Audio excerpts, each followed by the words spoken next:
اہتمام تو اسی بات کا ہونا چاہیے کہ روزہ پاکی کی حالت میں رکھا جائے، لیکن اگر کوئی انسان ناپاک ہے تو ناپاکی کی حالت میں روزہ رکھ سکتا ہے، روزہ نہیں چھوڑنا چاہیے۔ مثال کے طور پر صحبت کی اور دیر سے آنکھ کھلی اور سحری کا وقت بالکل قریب ہو چکا تھا،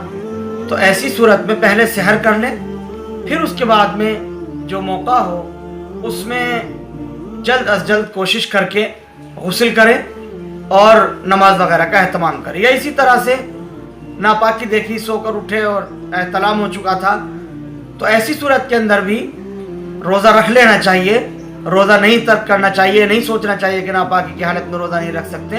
بلکہ روزہ رکھ لینا چاہیے، روزہ ہو جائے گا۔ البتہ کوشش اس بات کی کریں کہ جلدی سے جلدی غسل کریں اور غسل کرنے کے بعد جو فرائض ہیں، مثال کے طور پر فجر کی نماز ہے، وہ نماز ادا کریں۔ اگر کسی نے اتنی سستی کی، اتنی کاہلی کی کہ روزہ رکھ لیا اور ناپاکی کے عالم میں ہی سویا رہا اور صبح بھی ہو گئی، تو ایسی صورت میں بھی اس کا روزہ ہو جائے گا، اگرچہ فرض نماز ترک کرنے کا گناہ ہوگا، چونکہ اس نے نماز چھوڑی ہے، نماز چھوڑنے کا جو گناہ ہے وہ اس کے اوپر لازم آئے گا، لیکن روزہ بہرحال ہو جائے گا۔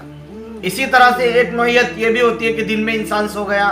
اور سونے کے بعد اٹھا تو اس نے ناپاکی دیکھی کہ وہ ناپاک ہو گیا ہے، تو اس سے روزہ نہیں ٹوٹتا ہے، بلکہ روزہ باقی رہے گا، اٹھ کر کے غسل وغیرہ کرے اور پاک صاف ہو جائے، یہ اس کے لیے کافی ہے۔ ناپاک ہو جانے سے خالصتاً روزہ نہیں ٹوٹتا ہے۔